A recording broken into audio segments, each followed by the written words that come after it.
One of the main reasons that we felt suddenly that we had to make it was the fact that we become very frustrated with the recent singles that have been produced by our very talented but very old school producer that was producing our records. We were getting more and more upset in the sense that when either Chris or I would write a song, we'd go in to record it and it wouldn't come out in the way that we wanted it to. And that was one strand. The other strand was that, along with many other bands at that time, we were being really ripped off from live performances. So we had #1 records in different places in the world, although we didn't always find out about that until later. No one in the band was actually making any money from the tours, because I think in those days, the older generation of managers, of which ours was one, thought that rock and roll was only going to last for about 2 or 3 years. And you know, the irony is that it's lasted longer than any other form of popular music ever, really, which is crazy.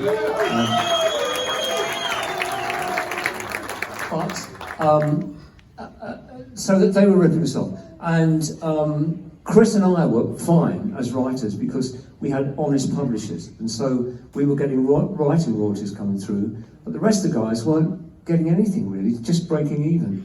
And it was crazy. We were headlining tours, all sorts of things, and made no money.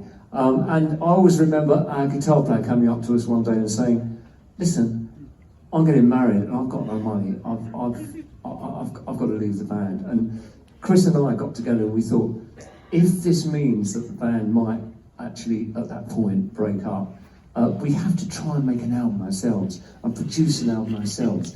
We didn't even know if we could do it, but to his credit, our old school producer said, "Okay, if you want to do it yourselves, if you want to do it, then I'll bow out and I'll help you get a great studio." And he got us Abbey Road. Now at the time, Abbey Road was only for EMI artists, and we weren't EMI artists, so I don't know how he managed to do it, but he did. And we walked in the day after the Beatles walked out, having just finished Sgt. Pepper's Lonely Hearts Club Band, which was fantastic circumstance for us, because first of all, they'd left all their instruments and stuff all over the studio, which meant we could pounce on anything that was there.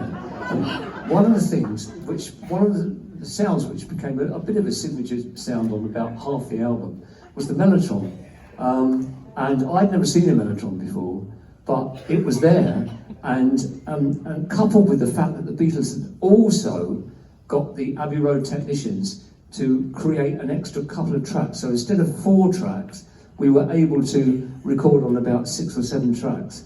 And this was a sort of new technique. So it meant that A, we could use these instruments, but B, for instance, as an example, if I went in and played the piano track that I'd rehearsed with the band, I then had another free track to put a mellotron in as an overdub, and it was so freeing. I mean, these days you can have hundreds of tracks and no one blinks an eyelid, but in those days to have 7 tracks was just wonderful, and a real expansion of what was going on. So all that was there, and it also meant that any spontaneous ideas we had, and one of the spontaneous ideas we had came on Time of the Season. We rehearsed hard and we put the track down, but initially it was just boom, boom, boom, and then a backbeat.